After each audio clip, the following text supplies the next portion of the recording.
بسم اللہ الرحمن الرحیم۔ آج ہم سیر کرنے جا رہے ہیں پاکستان کی۔ پاکستان دنیا کا مسلم ممالک میں ایٹمی طاقت ملک ہے۔ پاکستان ایک ایگریکلچر بیس کنٹری ہے اور اس کے پاس خوبصورتی جو ہے وہ سوئٹزر لینڈ سے بھی زیادہ خوبصورتی موجود ہے۔ لیکن پاکستان کے فی الوقت معاشی حالات تھوڑی کمزور ہیں، لیکن پہلے پاکستان نے کچھ ملکوں کو قرض بھی دیا تھا، وہ کافی ملک بھی سیر فہرست میں آتے ہیں۔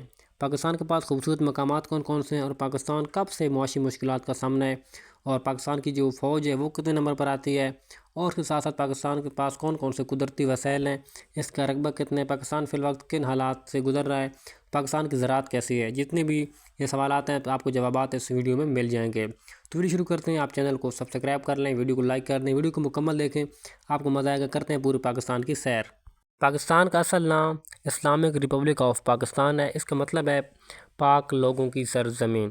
کل آبادی کی اگر بات کرتے ہیں تو 24 کروڑ آبادی ہے پاکستان کی۔ آبادی کے لحاظ سے یہ دنیا کے 5ویں نمبر پر آتا ہے، کیونکہ اس کا جو رقبے کی بات کرتے ہیں تو 8.81 مربع کلومیٹر پر مشتمل ہے۔ رقبے کے لحاظ سے دنیا سے 33ویں نمبر پر آتا ہے پاکستان۔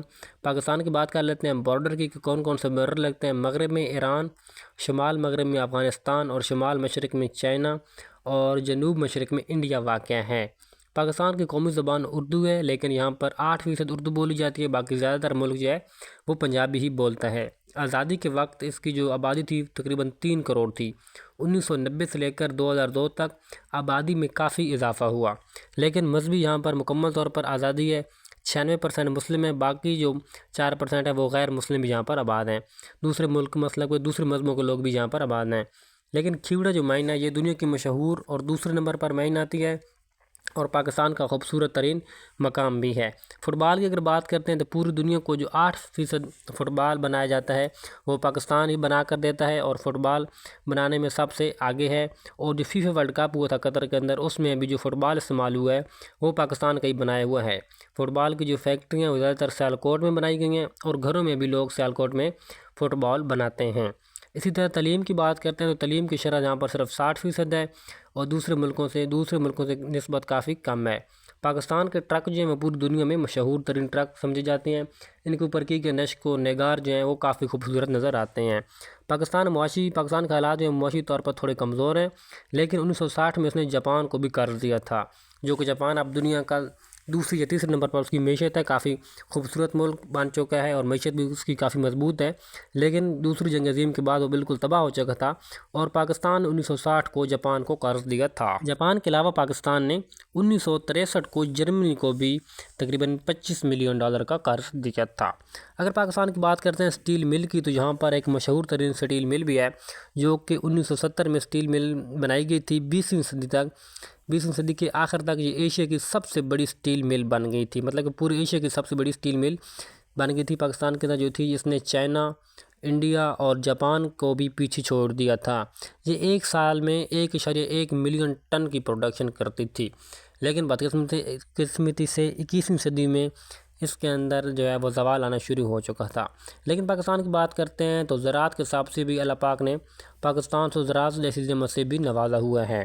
اگر بات کرتے ہیں زراعت کی، تو پاکستان کی جو زراعت ہے 1947 سے 1960 تک اس کی 3 اہم فصلیں بن چکی تھیں، جو کہ کپاس، چاول اور گندم اہم فصلیں تھیں۔ 1960 تک جو ہے پاکستان کے تھوڑے زراعت کمزور تھی، لیکن پھر انڈیا کے ساتھ ایک سنتاس معاہدہ ہوا تھا، جو کہ پانی کے حساب سے تھا، اور جو نئے نظام کو بھی پھر تبدیلی کیا گیا، اور پاکستان کی جو زراعت تھی وہ بھی کافی مضبوط ہو چکی تھی، فصلوں کی جو پیداوار وہ بھی اچھی آئی، اور کپاس پیدا کرنے والا ایک ملک بن چکا تھا پاکستان۔ اس کے ساتھ ساتھ صرف کپاس نہیں پیدا کرتا تھا، بلکہ یہاں تک کہ دنیا کو بیج بھی اور فصلوں کے بیج بھی بیچنا شروع کر دیے۔ پاکستان نے کئی ملکوں کو فصلوں کے بیج بھی بیچنے شروع کیے۔ اس کے ساتھ ساتھ 1980 سے لے کر 1990 تک وہ دور تھا جب آبادی میں تو خاطر خواہ اضافہ ہو چکا تھا پاکستان میں، لیکن اس کے ساتھ ساتھ زراعت میں اضافہ نہ ہوا۔ پاکستان ایک ایگریکلچر بیس کنٹری تو ہے، زراعت بیس پر کنٹری ہے، لیکن اس کی زراعت کے اوپر جو ہے وہ توجہ نہ دی گئی۔ دوسرے ملکوں نے ٹیکنالوجی استعمال کی زراعت کے حوالے سے، جیسا کہ آپاشی سپرے اس قسم کی کھادوں وغیرہ کی، لیکن پاکستان نے زراعت کے اوپر توجہ نہ دی، جس کی وجہ سے پاکستان کی جو زراعت ہے وہ آہستہ آہستہ پسماندگی کا شکار ہو گئی۔ پاکستان کی زراعت جو ہے اہم ترین پاکستان کی ترقی کا جز تھا، لیکن پاکستان کی زراعت آہستہ آہستہ پسماندگی کا شکار ہوتی چلی گئی۔ بہرحال پاکستان کا جو خلاف ہے وہ فی الوقت اسلام آباد ہے، جو کہ کافی خوبصورت شہر ہے پورے پاکستان کا، اور جہاں پر پورا سال جو موسم بھی کافی خوشگوار رہتا ہے۔ اسلام آباد سے پہلے پاکستان کا جو دارالخلافہ تھا وہ کراچی تھا۔ اسی طرح پاکستان کی اگر بات کریں تو بلوچستان پاکستان کا جو صوبہ ہے، یہ اس رقبے کے لحاظ سے بھی سب سے بڑا صوبہ ہے، اور اللہ پاک نے بلوچستان کو قدرتی وسائل سے بھی کافی نوازا ہوا ہے۔ جہاں پر پاکستان کا جو صوبہ بلوچستان ہے قدرتی وسائل سے مالا مال ہے۔ سونا، تانبا، آئرن اور گیس جیسے ذخائر جو یہاں پر وافر مقدار میں موجود ہیں۔ گرینائٹ ایک مہنگا ترین پتھر ہے جو کہ بلوچستان کے اندر موجود ہے، اور یہ بھی پاکستان کے اندر موجود ہے اور کافی مہنگے ترین داموں یہ سیل ہوتا ہے۔ اگر زراعت اور قدرتی وسائل کے ساتھ ساتھ اللہ پاک نے پاکستان کو ایک بندرگاہ سے بھی نوازا ہوا ہے جس کا نام ہے بندرگاہ، جو یہ پورے ایشیا کو آپس میں ملانے میں اہم کردار ادا اور اس بندرگاہ کا نام ہے گوادر بندرگاہ۔ چائنا کا شاید سی پیک بنانے کا مقصد بھی یہی تھا کہ وہ سی پیک سے پاکستان کی جو بندرگاہ ہے گوادر بندرگاہ تک پہنچے اور پھر یہاں پر آ کر وہ اپنی تجارت کرے دوسرے ملکوں کے ساتھ، کیونکہ یہ جو بندرگاہ ہے یہ پوری ایشیا کے جو ممالک ہیں ان کو ملانے میں اہم کردار ادا کر سکتی ہے، اور یہاں پر جو تیل کی سپلائی ہوتی ہے وہ تقریباً یہیں سے ہی گزر کر ہوتی ہے۔ اس کے ساتھ ساتھ پاکستان کی اگر وسائل کی بات کرتے ہیں تو قدرتی وسائل سے بھی پاکستان مالا مال ہے۔